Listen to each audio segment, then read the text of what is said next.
السلام علیکم ناظرین، میں ہوں حامد علی بوبک اور آپ دیکھ رہے ہیں ہمارا یوٹیوب چینل اور پراپرٹیز اور پراپرٹی کا سچ۔ ناظرین، بے شمار ٹاپکس، سب سے بڑا ٹاپک ہمارا یہ ہوتا ہے کہ ریئل اسٹیٹ کب اٹھے گی۔ یہ ایسا ٹاپک ہے جس کا کوئی جواب نہیں ہے، لیکن میرے پاس ایک جواب ہے۔ وہ یہ ہے کہ جس دن ہماری ڈائریکشن ٹھیک ہو گئی، ہمارے وہ والے فیصلے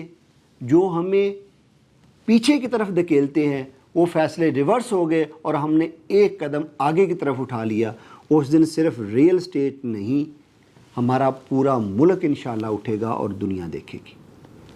آج ہم جس ٹاپک پہ بات کرنے جا رہے ہیں بڑا ہی مزیدار ٹاپک ہے، ویڈیو کو اینڈ تک ضرور دیکھیے گا۔ آپ کی انفارمیشن میں بہت زیادہ انشاءاللہ اضافہ ہوگا، آپ کے کانفیڈنس میں بہت زیادہ اضافہ ہوگا۔ آپ کو یہ لگے گا کہ جس ملک میں اللہ پاک نے آپ کو پیدا کیا ہے یہ دنیا کا بہترین خطہ ہے، ایسا خطہ جس میں اللہ پاک نے کوئی کمی نہیں چھوڑی، اگر ہم لوگ اپنے آپ کو ٹھیک کر لیں تو۔ اب وہ کیسے ٹھیک کرنا ہے یہ ایک لمبی بحث ہے، وہ بحث ہمارے صاحب اقتدار جو ہیں وہ کرتے رہتے ہیں، اللہ پاک ان کو کامیابی دے۔ لیکن ہم آج جو بات کرنے جا رہے ہیں وہ بات کرنے جا رہے ہیں پاکستان ہے کیا، اور ہم اللہ پاک کی کن کن عنایات سے اللہ پاک نے ہمیں نوازا ہے۔ پاکستان میں جو آپ کو یہ پہاڑ نظر آتے ہیں، سب سے پہلی بات یہ ہے کہ پاکستان میں پوری دنیا میں جو 14 ٹالسٹ جو ماؤنٹینز ہیں اس میں 8 پاکستان میں واقع ہیں۔ خیر، آپ کو جو پہاڑ نظر آتے ہیں، برف پوش پہاڑ، سبز پوش پہاڑ، ننگے پہاڑ،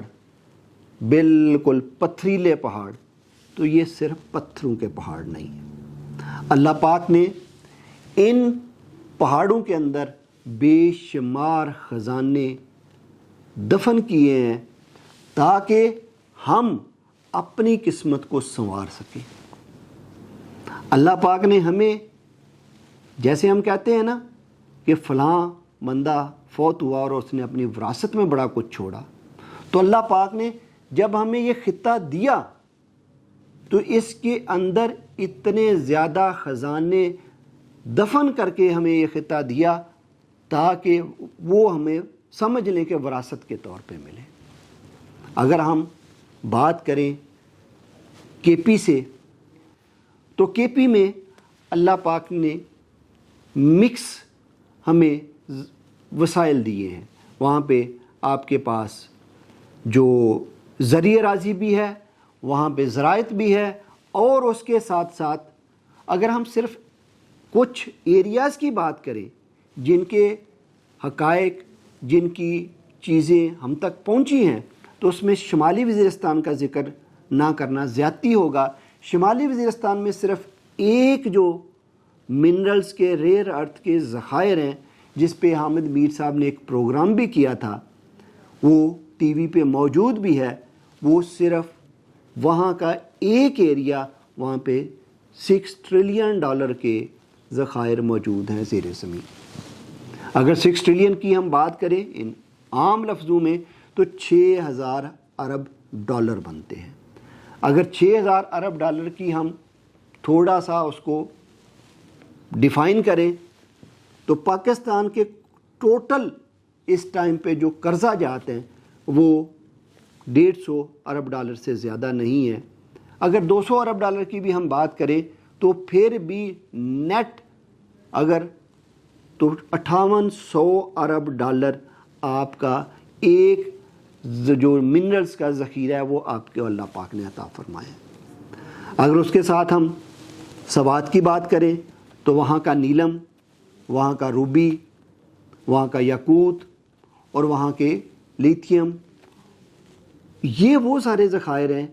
جو اربوں ڈالر کے ہیں۔ اس کے علاوہ یہ وہ چیزیں ہیں جو حقائق ہمارے سامنے آ چکے ہیں۔ اتنے سارے حقائق جو دنیا جانتی ہے، جو انہوں نے ڈرونز کے ذریعے پاکستان کے سروے کیے ہوئے ہیں، لیکن ہم تک وہ لوگ چیزیں ابھی تک پوشیدہ ہیں یا ہم تک نہیں پہنچنے دی جا رہی، وہ آپ اندازہ کر سکتے ہیں کہ کیا ہو سکتی ہے۔ اگر ہم بلوچستان کی بات کریں تو ہمارا پیارا خطہ بلوچستان جو معدنیات سے مالا مال ہے، اگر صرف ہم ریکوڈک کی بات کریں تو وہاں پہ صرف اور صرف ریکوڈک میں تانبے کے دنیا میں دوسرے نمبر کے ذخائر ہیں، اور سونا اور تانبا دونوں ملا کے وہاں پہ تقریباً 65 بلین ڈالرز کے وہاں پہ ذخائر ہیں۔ اس کے علاوہ بے شمار معدنیات اور وہاں پہ جیسے سینیڈک ہے، اس کے علاوہ بے شمار معدنیات وہاں پہ موجود ہیں جن کو ابھی دریافت کرنا یا جن کو ابھی سروے کرنا باقی ہے، جبکہ دنیا تو سروے کر چکی ہے۔ اسی وجہ سے دنیا ہمارے منرلز اور ان چیزوں کے پیچھے لگی ہوئی ہے۔ ہمارے پاس تو سرویز رپورٹ اس طرح سے نہ اس طرح کی مشینری ہے اور نہ ہی ہمارے پاس اس طرح کا ڈیٹا ہے کہ ہمیں پتہ ایگزیکٹلی ہم سروے کر سکیں کہ ہمارے پاس کون کون سے منرلز کتنے ہیں، یا شاید ہم تک نہیں پہنچنے دیے جاتے، جبکہ دنیا جانتی ہے کہ پاکستان کتنا مالا مال ہے۔ لیکن دنیا پاکستان کے منرلز کو لینا ضرور چاہتی ہے، جیسے کہ پچھلے دنوں بہت ساری کانسپریسیز آئی، لیکن میں ان میں نہیں پڑھنا چاہوں گا کیونکہ کچھ پولیٹیکل اور کچھ نان پولیٹیکل ایشوز کی وجہ سے ہم اس سے پیچھے ہٹتے ہوئے صرف یہ بات کریں گے کہ اللہ پاک نے ہمیں عطا کیا کیا ہے۔ اگر ہم پنجاب کی طرف آئیں گے تو پنجاب میں دنیا کی سب سے بڑی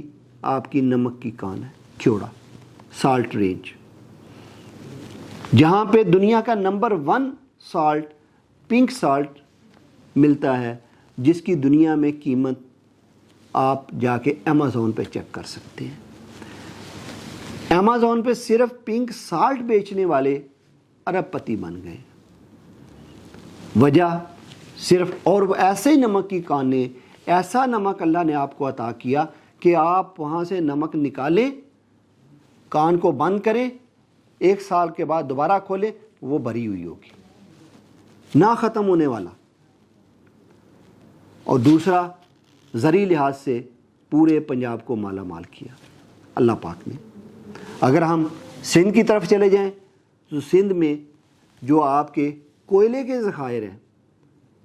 دنیا میں لارجسٹ کوئلے کے ذخائروں میں سے ایک ذخیرہ ہے۔ بات یہ ہے کہ اتنا کچھ ہونے کے باوجود ہماری یہ حالت کیوں ہے؟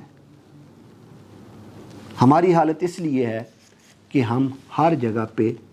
اپنا مفاد عزیز رکھتے ہیں، قوم کے مفاد کو عزیز نہیں رکھتے۔ ہماری قومی سوچ نہیں ہے، ہمیں ایک قومی سوچ اپنانی ہوگی، ہمیں اپنے مفاد سے نکلنا ہوگا، ہمیں قومی سوچ، قومی مفاد کی خاطر